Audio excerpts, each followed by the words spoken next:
New world order. दोस्तों, इस series में हम बात करते हैं इस दुनिया के अलग अलग रीजन्स में हो रही जियोपॉलिटिकल ट्रांजिशंस के बारे में, प्रॉक्सी वॉर्स के बारे में, और कैसे आने वाले वक्त में डेवलपिंग नेशंस का रोल इसका एक बहुत इंपॉर्टेंट पार्ट होने वाला है। कैसे इंडिया और चाइना जैसी कंट्रीज प्री एग्जिस्टिंग इन्फ्लुएंसेस जैसे कि यूएस को रिप्लेस करने वाले हैं। और इसी सीरीज के नए एपिसोड में आज हम बात करेंगे चाइना के मिडिल ईस्टर्न इन्फ्लुएंस की। जैसा कि आप सबको पता है कि चाइना आज पूरी दुनिया में अपनी इन्वेस्टमेंट कर रहा है और मिडिल ईस्ट इसका एक प्राइम एग्जाम्पल है।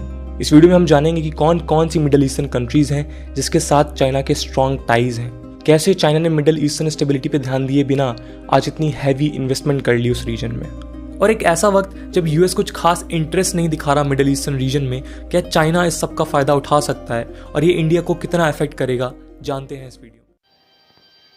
दोस्तों, ऐसे वीडियो देखने के लिए मेरा चैनल को सब्सक्राइब करें और आगे हम इसी तरह वीडियो डालते रहेंगे।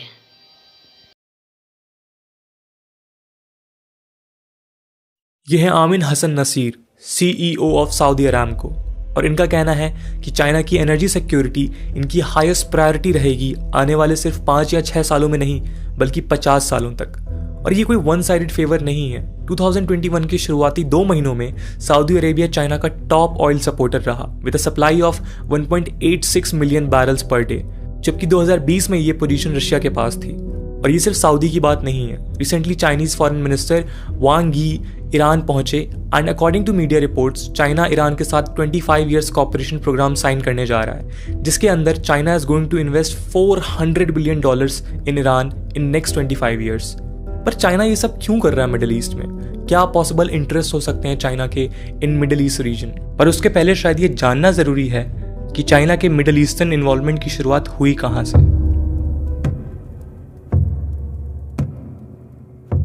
तो इस सब की शुरुआत होती है वर्ल्ड वॉर 2 के बाद। सारी दुनिया में डीकोलोनाइजेशन और इंपीरियलिज्म या साम्राज्यवाद को खत्म करने का माहौल था, और कुछ ऐसा ही माहौल बना हुआ था मिडिल ईस्टर्न कंट्रीज में, जहां 50s और 60s के time Algeria, Egypt, Palestine, Eritrea और गल्फ कंट्रीज में नेशनलिस्ट मूवमेंट चल रहा था, जिसे चाइना ने सपोर्ट किया था मिलिट्री और फाइनेंशियल असिस्टेंस प्रोवाइड करा के।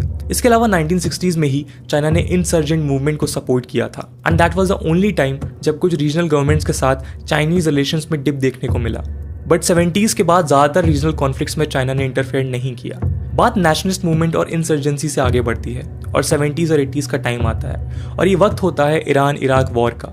सोवियत और चाइना जैसी कंट्रीज इराक को फाइनेंशियल एड प्रोवाइड कराती हैं और कहीं ना कहीं इराक को प्रायोरिटी दी जाती है ईरान के ऊपर। पर चाइना इन दोनों ही देशों को मिलिट्री इक्विपमेंट जैसे कि fighter aircraft, surface to air missiles, rocket launcher, tanks और आर्टिलरी बेचता है। कुछ और आगे चलें तो 90s का वक्त आता है और 1993 में चाइना पहली बार इंपोर्टेड ऑयल के ऊपर डिपेंडेंट होता है, and this was because of rapid increase in demand of their immensely growing population. और तभी ये China middle east relations Wars में मिलिट्री और फाइनेंशियल एड प्रोवाइड कराने से बढ़कर 90s और 2000 में इंपोर्ट, एक्सपोर्ट और ट्रेड की तरफ बढ़ते हैं। डिप्लोमेटिक फ्रंट में 1991 और 2003 में चाइना ने इराक वॉर के दौरान वेस्ट के इंटरफेरेंस को क्रिटिसाइज किया था, और साथ ही साथ लीबिया में नेटो इंटरवेंशन को भी, और उस अपोजिशन को रीजनल गवर्नमेंट्स का सपोर्ट भी मिला।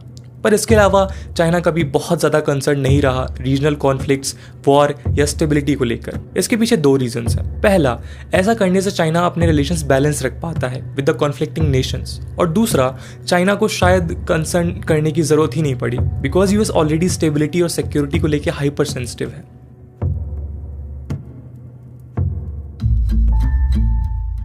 आज के वक्त इन रिलेशंस में और ज़्यादा इंटेंसिटी देखने को मिलती है। चाइना 2016 में मिडिल ईस्ट में सबसे बड़ा फॉरेन इन्वेस्टर बना, और 2013 में जब से चाइना ने belt and road initiative launch किया है, तब से अराउंड $123 बिलियन इन्वेस्ट हो चुके हैं मिडिल ईस्टर्न रीजन में इस इनिशिएटिव के अलग अलग प्रोजेक्ट्स में। इसके साथ चाइना ने गल्फ कॉपरेशन काउंसिल की सभी कंट्रीज के साथ 5G एग्रीमेंट्स भी साइन कर लिया है, और ईरान में $400 बिलियन की इन्वेस्टमेंट के बारे में हम बात कर ही चुके हैं। I want to mention a very interesting fact about the balancing behavior of China. अगर यूएस इंडिया में इन्वेस्टमेंट करता है तो पाकिस्तान के लिए diplomatically it's not a good sign, and vice versa is also true. पर अगर आप मिडिल ईस्ट में देखेंगे, सऊदी और ईरान बिटर राइवल्स हैं। दोनों ही देशों में रिलीजियस और आइडियोलॉजिकल डिफरेंसेस पीक पर हैं, पर बावजूद इसके 2016 में चाइना ने दोनों देशों के साथ कॉम्प्रिहेंसिव स्ट्रैटेजिक पार्टनरशिप साइन की।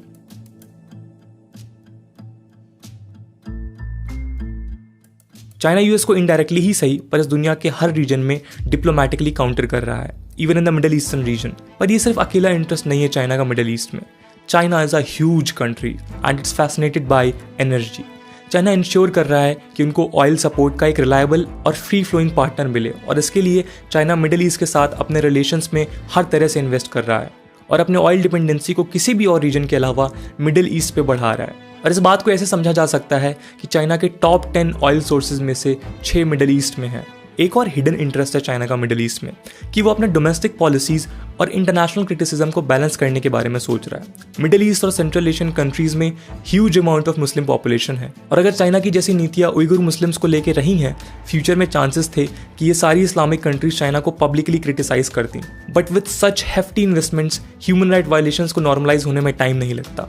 And even you can see countries like Pakistan जो सेकंड्स का टाइम नहीं लगाते इंडियन मुस्लिम्स को लेके अपना प्रोपेगेंडा फैलाने में। पर कितनी बार ऐसा होता है कि पाकिस्तान या फिर कोई मिडिल ईस्टर्न कंट्री चाइना में उइगुर्स की खराब कंडीशन के बारे में बात कर रहा है।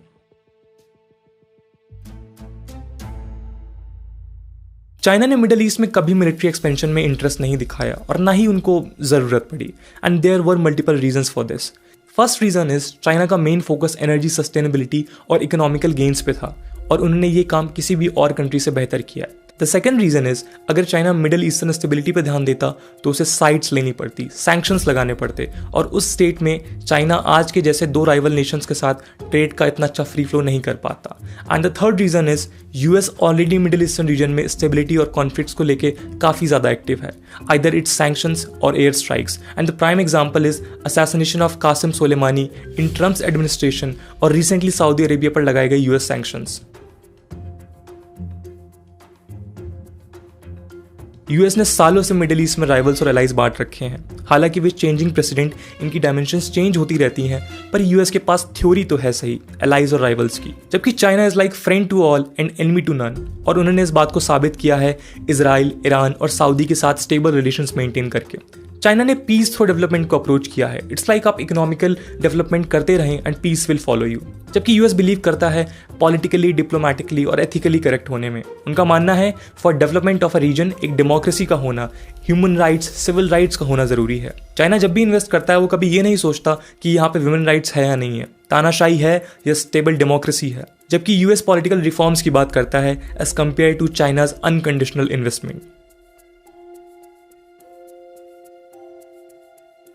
भले ही चाइना का मेन फोकस इकोनॉमिकल और एनर्जी डेवलपमेंट पे रहा है, पर स्लोली एंड स्टडी ही सही उनको अपनी मिलिट्री प्रेजेंस बढ़ानी पड़ेगी इन द रीजन अपनी भारी भरकम इन्वेस्टमेंट की सिक्योरिटी के लिए, और उन्होंने ऐसा करना चालू कर भी दिया है। चाइना होमरूज और बाबिल मंदेब जैसी स्ट्रैटेजिकली इंपॉर्टेंट लोकेशंस में अपनी प्रेजेंस बढ़ा रहा है, और इसके लिए उन्होंने 2017 में डिजिबोटी में अपना पहला ओवरसीज नेवल बेस सेटअप किया, और फ्यूचर में पाकिस्तान की ग्वादर पोर्ट के मिलिटराइजेशन के बारे में भी सोच रहे हैं। इसके अलावा चाइना ने कई सारी मिडिल ईस्टर्न कंट्रीज के साथ पार्टनरशिप कर रखी है, जिसमें मैरीटाइम कॉपरेशन से रिलेटेड एग्रीमेंट्स भी शामिल है, और इन्हीं एग्रीमेंट्स के चलते चाइना अरेबियन सी और गल्फ ऑफ एडन में एंटी पायरेसी और मैरीटाइम सिक्योरिटी मिशंस को कोऑपरेट करता है। चाइना ने यूएई के साथ भी एक स्ट्रॉन्ग पार्टनरशिप की है to develop advance weapons. China ने सऊदी अरेबिया के साथ कोलैबोरेट किया है यूरेनियम येलो केक को एक्सट्रैक्ट करने के लिए सऊदी सिटी अल उला से। येलो केक बेसिकली एक सेमी प्रोसेस फॉर्म है यूरेनियम की, जो पावर रिएक्टर और न्यूक्लियर वेपन्स का एक की इंग्रेडिएंट है। ईरान में भी चाइना आने वाले 20 से 25 सालों में भारी भरकम इन्वेस्टमेंट करने वाला है, और ये सारे कोलैबोरेशंस, डील और पार्टनरशिप और भी ज्यादा बढ़ने वाले हैं आने वाले टाइम। स्पेशली जो बाइडेन ने आते ही जो सैंक्शंस लगाए हैं सऊदी पे, उसके बाद और भी मिडिल ईस्टर्न कंट्रीज समझ गई हैं कि उनके लॉन्ग टर्म इंटरेस्ट यूएस के साथ स्टेबल नहीं है।